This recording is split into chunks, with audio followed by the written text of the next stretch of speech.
Hey guys, this week's video is dedicated to the complete recovery of Masha Bas Bet Sheva. We live in a world where we want everything as quick as possible.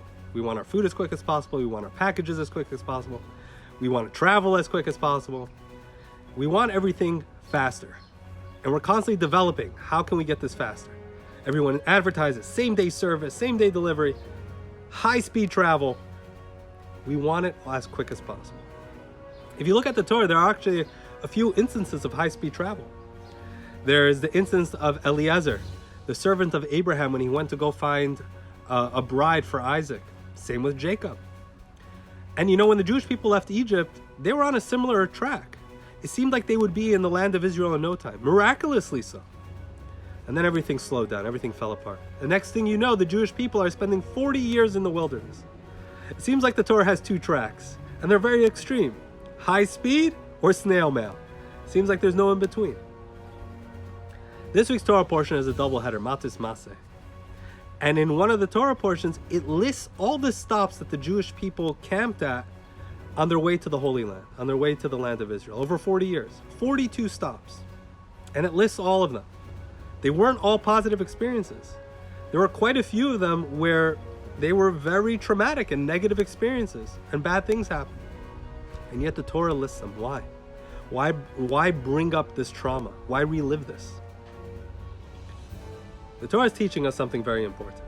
Yes, God could have, brought us straight into the land of Israel, 1, 2, 3. But something would have been missing. We would have lacked that experience and that transition period that we needed to grow. We would have lacked that self-growth that we needed. The Jewish people needed a transition to get rid of that whole mindset. Everything that they had absorbed in the 200 years that they had spent in Egypt, they needed to transition out of that. That took time. They needed to go through the process so that they could really absorb what they had received at Mount Sinai. So yes, could have God brought them right in miraculously? Yes. But it would have been lacking. It wouldn't have come from themselves. And that's why the Torah lists all the places, the good, the bad, and the ugly. Because they were all steps in their journey of growth so that the Jewish people could enter the land of Israel. They were all necessary. They all had to happen. This is an important lesson for us as well. That we live in a high-speed world. We live in a world that is constantly vying for our attention, where our attention span can last only seconds nowadays. Yet there are some things that can't be rushed. When it comes to our journey in life, similar to the journey that the Jewish people took in the wilderness, we need to savor it. We need to take that time, not rush it. We are on our way, and every single thing we experience is part of that journey.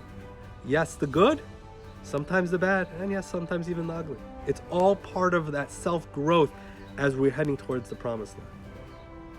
The Torah also tells us, though, that after 40 years, the Jewish people entered the land of Israel.